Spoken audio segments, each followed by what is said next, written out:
The beginning of the Bible is mysterious. I don't want to get into, is it 6 literal days of creation or 6 periods of time? The Hebrew word eon is day, period of time, whatever. If you read that ancient piece of poetry in Hebrew, it does read poetically. And poems are a good way of remembering stuff, aren't they? I think that the main point is that with all the other writings at the time that said that there was a good God and an evil God, and the good God beat the evil God and then created the world, the Jewish believers wanted to make it clear, no, there's only been one God, and that one God created the world.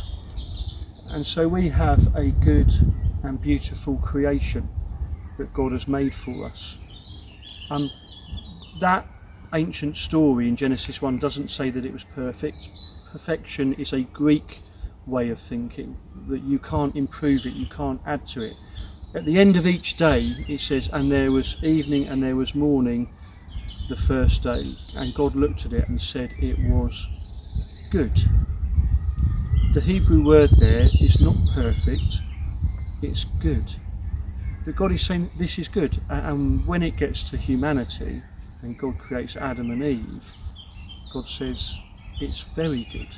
We are, without being arrogant, God's crowning achievement. Why did God only make creation good? I think it was because he wanted us to be his junior partners in creation, inviting us by God's inspiration to help making the world even better. We have a responsibility. Gone are the days in the 1970s when Christians used to say buy big cars and burn up lots of petrol and diesel because then the world will be destroyed and Jesus will come back quicker. Absolute nonsense.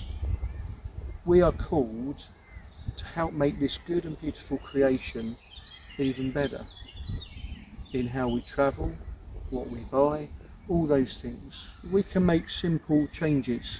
I know of a lady in our church who makes all her own clothes. I couldn't do that. Maybe you couldn't either. I know of a couple in our church who buy all their clothes in second-hand shops. Can we go by train rather than plane? Do I need to drive to work that day, or can I walk? What is the packaging like in the food that I buy? Do I need that plastic bag, or have I got a bag for life? Isn't it ironic we call them bag for life and we've got about 1 million of them? They're all little things that we can do to help climate change turn, to help the world be a good place. I remember my daughter Megan, my oldest, when she was about 14, she's 80 now, she came up to me once in the kitchen and she went, it's your generation's fault that the world's like it is. You've given us this world and we've got to try and sort it out. I'm like, whoa, it wasn't just me, Megan. But she's got a point. What kind of world are we investing in? Not just for us, but for the generations that come after us.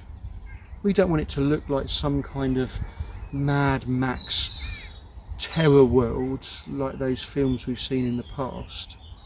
We want it to keep being a good and beautiful place where the voices of the children echo through the generations, as we are all junior partners with God in what he's created.